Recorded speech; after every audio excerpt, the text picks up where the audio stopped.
সুপ্রিয় দর্শক, স্বাগতম জানাচ্ছে সর্বশেষ আপডেট বাংলা সংবাদে। শুরুতেই জানিয়ে দেব সংবাদ শিরোনাম, এরপর থাকছে বিস্তারিত। শুরুতেই জানিয়ে দেব সব দিক থেকেই মিলেছে সবুজ সংকেত, মার্চেই দেশের ফিরছেন হাসিনা। বিস্তারিত থাকছে প্রতিবেদনে।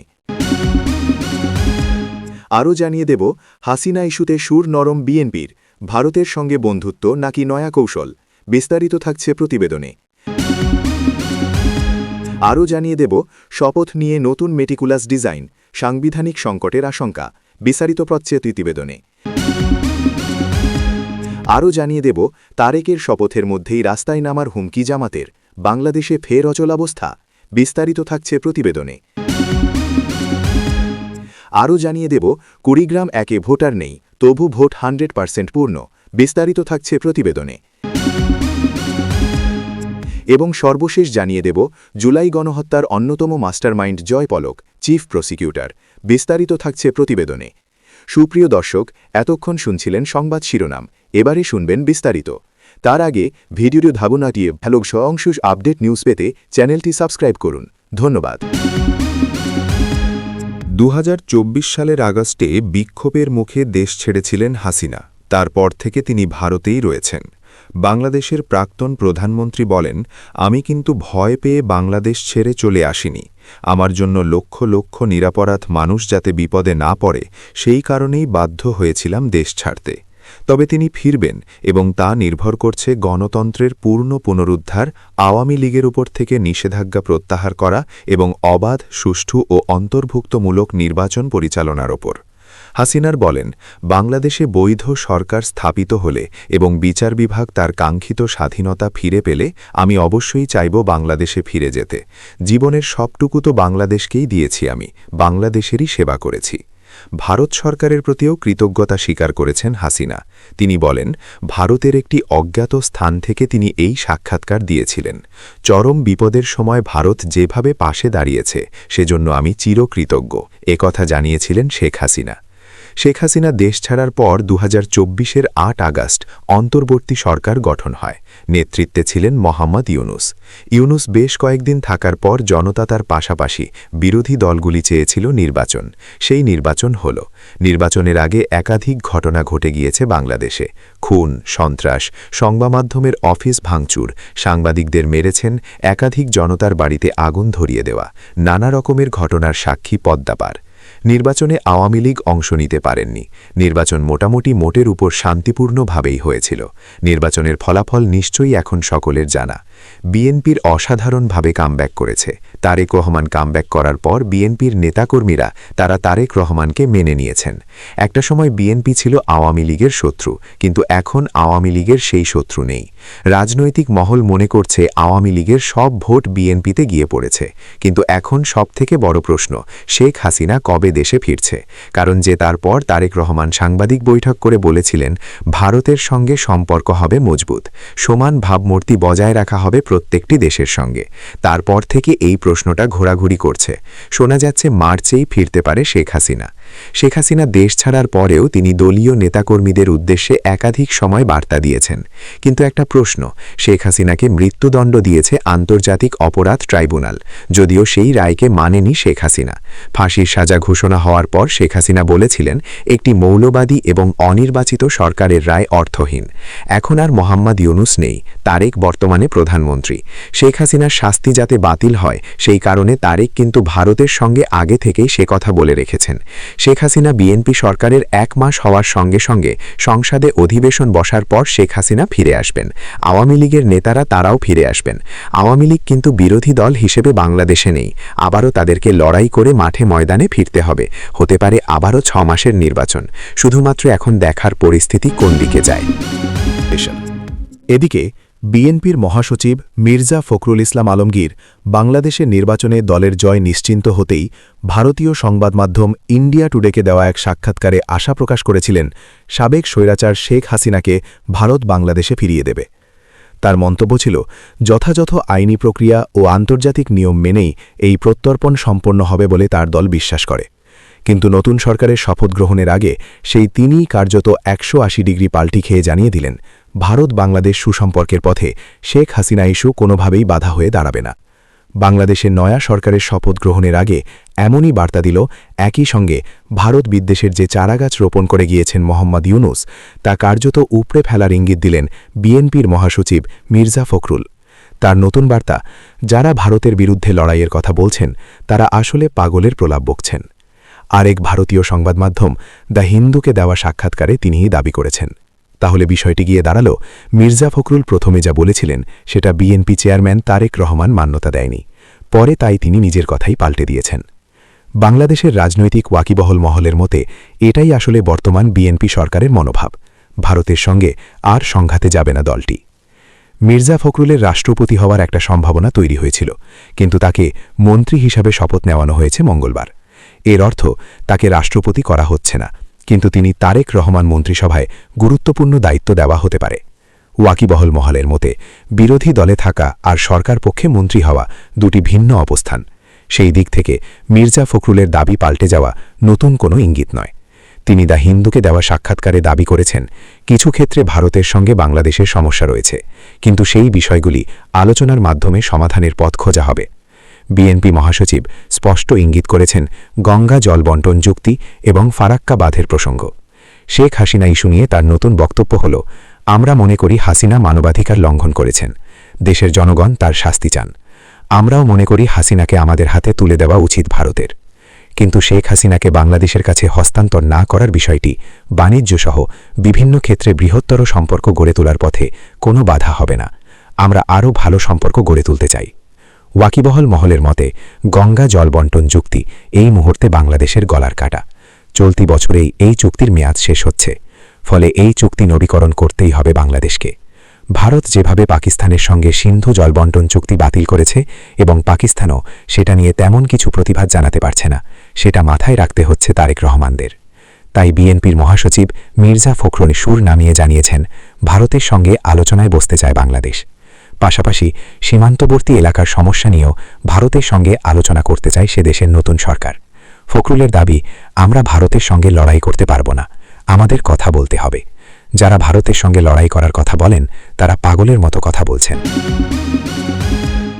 এদিকে দেশকে অস্থিতিশীল করার নতুন এক মেটিকুলাস নকশা সামনে এসেছে বলে রাজনৈতিক মহলে আলোচনা তুঙ্গে। ত্রয়োদশ জাতীয় সংসদের শপথগ্রহণ অনুষ্ঠান শেষ হবার পরপরই দেশে ফের সাংবিধানিক সংকটের আশঙ্কা দেখা দিয়েছে। নিরঙ্কুশ সংখ্যাগরিষ্ঠতা অর্জন করেও বাংলাদেশ জাতীয়তাবাদী দল সাংবিধান সংস্কার পরিষদের সদস্য হিসেবে শপথ না নেওয়ার সিদ্ধান্ত নিয়েছে। এর ফলে জুলাই চার্টার ও গণভোটে ইস্যু নিয়ে দেশকে গভীর রাজনৈতিক অস্থিরতার দিকে ঠেলে দেওয়া হতে পারে বলে বিশ্লেষকদের ধারণা। সূত্রগুলো জানাচ্ছে, এই জটিলতার নেপথ্যে মূল পরিকল্পনাকারী হিসেবে কাজ করেছেন মোহাম্মদ ইউনুস।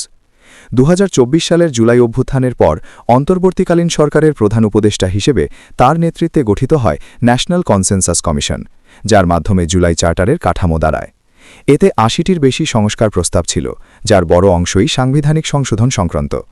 2025 সালের গণভোটে জনসমর্থন পাওয়ার পর প্রেসিডেন্টের আদেশে সংস্কার পরিষদ গঠনের পথ তৈরি করা হয়, যদিও বর্তমান সংবিধানে এ ধরনের কোনো পরিষদের স্পষ্ট বিধান নেই। বিশ্লেষকদের মতে এখানেই লুকিয়ে আছে পরিকল্পিত ভাদ। নির্বাচিত সংখ্যাগরিষ্ঠ দল যদি সাংবিধানিক কঠোরতা দেখিয়ে এই পরিষদে শপথ না নেয়, তাহলে পুরো সংস্কার প্রক্রিয়াই অচল হয়ে পড়বে। এতে একদিকে কোরাম সংকটে সংশোধনী প্রস্তাব এগোবে না, অন্যদিকে জনরায় অস্বীকারের অভিযোগ তুলে রাজপথে নামতে পারে বিভিন্ন সংস্কারপন্থী গোষ্ঠী। ইতোমধ্যে বাংলাদেশ জামায়াতে ইসলামী ও ন্যাশনাল সিটিজেন পার্টির শপথ নেওয়ায় সংসদের ভেতরে কার্যত দুই ধরনের এমপি সৃষ্টি হয়েছে, যা ভবিষ্যতে সংসদের সিদ্ধান্তকে আইনি চ্যালেঞ্জের মুখে ফেলতে পারে। পাশাপাশি সিইসির অতিরিক্ত শপথ পড়ানোর এখতিয়ার এবং প্রেসিডেন্টের আদেশের বৈধতা নিয়েও আদালতে মামলার ঢেউ ওঠার আশঙ্কা রয়েছে। ইউনুস তার বিদায়ী ভাষণে দাবি করেছিলেন, অন্তর্বর্তীকালীন শাসনামলে ধ্বংসস্তূপ সরিয়ে প্রতিষ্ঠান পুনর্গঠনের কাজ সম্পন্ন হয়েছে। তবে সমালোচকদের মতে বাস্তবে তিনি এমন একটি কাঠামো রেখে গেছেন যা নতুন সরকারকে শুরু থেকেই দুর্বল করে রাখবে এবং ভবিষ্যতে রাজনৈতিক হস্তক্ষেপের সুযোগ তৈরি করবে। বিএনপির অবস্থান সাংবিধানিক দৃষ্টিকোণ থেকে ব্যাখ্যাযোগ্য হলেও এটিকে জনরায় অস্বীকার হিসেবে উপস্থাপন করে অস্থিরতা ছড়ানোর চেষ্টা চলছে বলে অভিযোগ উঠছে। এই প্রেক্ষাপটে সামনে রাজপথে নতুন আন্দোলনের ঢেউ, অর্থনৈতিক অনিশ্চয়তা, সংসদের প্রথম অধিবেশন থেকেই সংঘাত ও বয়কট এবং দীর্ঘমেয়াদী সাংবিধানিক শূন্যতার শঙ্কা ঘনীভূত হচ্ছে। প্রশ্ন উঠছে, এটি কি নিছক রাজনৈতিক ভুলের ফল, নাকি মোহাম্মদ ইউনুসের পরিকল্পিত সেই মেটিকুলাস ডিজাইন যা দেশকে আবার অস্থিরতার দিকে ঠেলে দেওয়ার জন্যই তৈরি করা হয়েছে? সময় হয়তো এর চূড়ান্ত উত্তর দেবে, তবে শুরুতেই এই জটিলতা জুলাই উত্তর বাংলাদেশের স্বপ্নকে বড় চ্যালেঞ্জের মুখে ফেলে। এদিকে বাংলাদেশে নতুন সরকার গঠনের দিন থেকেই রাজনৈতিক উত্তাপ তুঙ্গে। নির্বাচনে জয়ী হয়ে বিএনপি সংসদে শপথ নিলেও জুলাই সনদ ঘিরে তৈরি হয়েছে নতুন বিতর্ক। বিএনপির নির্বাচিত সংসদরা সংসদ সদস্য হিসেবে শপথ নিলেও সাংবিধানিক সংস্কার কাউন্সিলের সদস্য হিসেবে শপথ নিতে অস্বীকার করেছেন। এই সিদ্ধান্তে ক্ষুব্ধ হয়ে জামায়াতে ইসলামী ও তাদের জোটসঙ্গী এনসিপি বিএনপি মন্ত্রিসভার শপথগ্রহণ অনুষ্ঠান বয়কট করে। 12 ফেব্রুয়ারি নির্বাচনী তারেক রহমানের নেতৃত্বাধীন বিএনপি 212টি আসন পায়। অন্যদিকে জামায়াত, এনসিপি সহ জোটের শরিকরা পায় 77টি আসন। একই দিনে অনুষ্ঠিত জুলাই সনদ বিষয়ক গণভোটে 62% সমর্থন মেলে। এই সনদের লক্ষ্য সংসদকে 180 দিনের জন্য গণপরিষদে রূপান্তর করে সংবিধান ও গণতান্ত্রিক কাঠামোয় সংস্কার আনা। বিএনপি দাবি করেছে সনদের চূড়ান্ত খসড়ায় একাধিক নতুন সংযোজন রয়েছে, যেগুলির সঙ্গে তারা একমত নয়। অন্যদিকে জামায়াত ও এনসিপি বলছে সংস্কারের প্রশ্নে আপোস করা যাবে না। তারা বিএনপির বিরুদ্ধে ফ্যাসিবাদী মনোভাবের অভিযোগ তুলে রাজপথে আন্দোলনের হুঁশিয়ারি দিয়েছে। নোয়াখালীতে নির্বাচনী কারচুপি ও হিংসার অভিযোগ ঘিরেও পরিস্থিতি আরও উত্তপ্ত। জামায়াতের নেতৃত্ব স্পষ্ট জানিয়েছে তারা অন্যায়ের প্রতিবাদে আন্দোলন চালিয়ে যাবে। ফলে নতুন সরকারের সূচনা লগ্নেই রাজনৈতিক সংঘাতের আবহ স্পষ্ট হয়ে উঠেছে। এনসিপির প্রধান সংগঠক নাসির উদ্দিন পাটোয়ারি বলেন, নারীদের উপর নির্যাতনের বিরুদ্ধে রাজপথে বিক্ষোভ অব্যাহত রাখতে হবে। আমরা ইঞ্জিনিয়ার তারেক রহমানকে জবাবদিহি করতে বাধ্য করব। আমরা আল্লাহ ছাড়া কাউকে ভয় পাই না এবং জনগণকে আশা হারাতে না বলার আহ্বান জানাই। এদিকে ত্রয়োদশ জাতীয় সংসদ নির্বাচন 12 ফেব্রুয়ারি 2026 নিয়ে ব্যাপক অভিযোগ উঠেছে। কুড়িগ্রাম 1 আসনের একটি কেন্দ্র নং 171 এ মোট ভোটার 2172 জন হলেও কাস্ট ভোটও 2172, অর্থাৎ শতভাগ টার্নআউট। কিন্তু স্থানীয় সূত্র ও সামাজিক মাধ্যমে দাবি কেন্দ্র ফাঁকা ছিল, ভোটার উপস্থিতি ছিল না। এটিকে ভোটারবিহীন নির্বাচনের সবচেয়ে স্পষ্ট প্রমাণ বলে অভিহিত করা হচ্ছে। অভিযোগের মূল কথা, সাবেক প্রধানমন্ত্রী শেখ হাসিনা এই নির্বাচনকে সাজানো প্রহসন ও ভোটারবিহীন ফার্স বলে অভিহিত করেছেন। তিনি দাবি করেছেন পোলিং স্টেশনে ভোটার না থাকলেও গণনায় অস্বাভাবিক সংখ্যা দেখানো হয়েছে। উদাহরণস্বরূপ সকাল 11টা পর্যন্ত টার্নআউট 14.96%, প্রায় 19 মিলিয়ন ভোট। দুপুর 12টা পর্যন্ত হঠাৎ 32.88%-এ উঠে যাওয়া, 1 ঘণ্টা প্রায় 30 মিলিয়ন ভোট, যা অসম্ভব দ্রুতগতি, প্রতি মিনিটে 381,000 ভোট।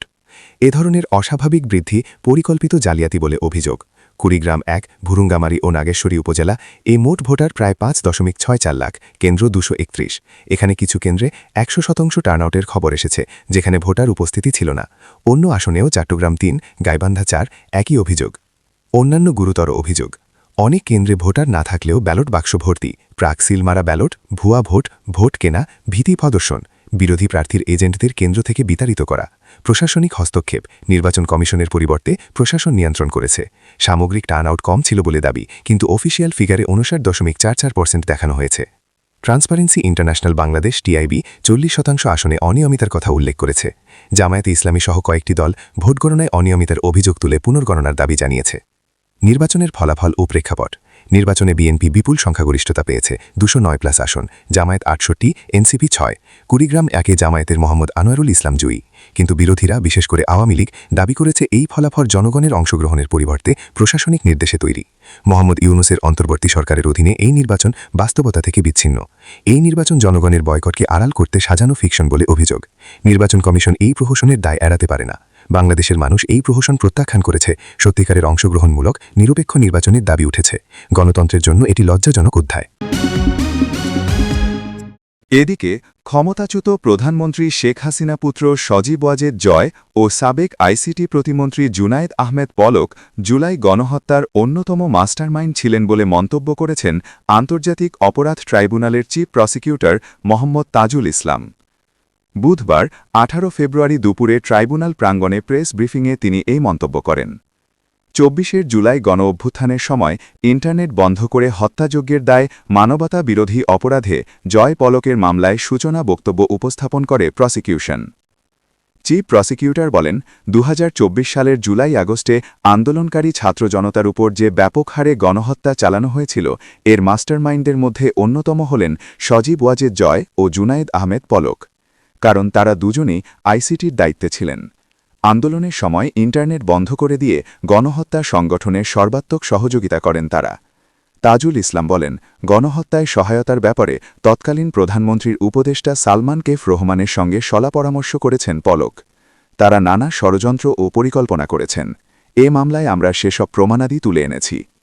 তিনি বলেন, ইন্টারনেট বন্ধের মাধ্যমে বিশ্ববাসীর কাছ থেকে গণহত্যার খবর আড়ালের চেষ্টা করেছিলেন আসামিরা। এছাড়া তারা হত্যাকাণ্ডের পরিকল্পনায় সরাসরি অংশ নিয়েছেন। সাক্ষ্য প্রমাণের মধ্য দিয়ে এসব তুলে এনে প্রসিকিউশনের পক্ষে আমরা সূচনা বক্তব্য উপস্থাপন করেছি। আগামী 25 ফেব্রুয়ারি সাক্ষ্যগ্রহণ অনুষ্ঠিত হবে।